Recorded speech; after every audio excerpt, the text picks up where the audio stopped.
Vote দেওয়ার থেকে প্রতিহত করা বা প্রতিরোধ করার কিন্তু এখতিয়ার বা ক্ষমতা সংবিধান কাউকে দেয়নি। আপনি নিজে ভোট না দিতে পারেন, কিন্তু আমাকে ভোট দেওয়া থেকে আপনি বাধা দিতে পারেন না।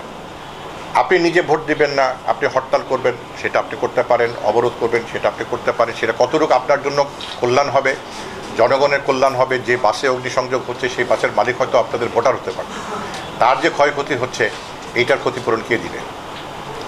আপনি নিজে অংশগ্রহণ করবেন না নির্বাচনে, সেটা আপনার সম্পূর্ণ স্বাধীন সিদ্ধান্ত, কিন্তু আমাকে অংশগ্রহণ করার থেকে আপনি বাধা দিতে পারেন না। দ্বিতীয়ত প্রশ্নটা হচ্ছে অবশ্যই একটা খুবই একটা গুরুত্বপূর্ণ প্রশ্ন, কারণ ঐতিহাসিকভাবে যদি আমরা দেখি, আরও যে দীর্ঘ ইতিহাসে, যে বাংলাদেশের নির্বাচনে একটা বড় সংখ্যক লোক ভোটে উপস্থিতি হয়, কারণ তারা মনে করে যে আমার ভোট মূল্যবান, আমার ভোটের কারণে সরকারের বদল হতে পারে, সেই কারণে তারা নির্বাচনে অংশ নেয়।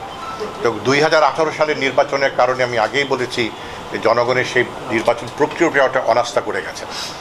তো এবার এটাই বড় চ্যালেঞ্জ, যে অংশগ্রহণমূলক মানে জনগণের অংশগ্রহণ, ভোটারদের অংশগ্রহণ, সেটা যদি আমি মনে করি যে 30 থেকে 35%, যেটা বিশেষ করে পাশ্চাত্য রাষ্ট্রে হয়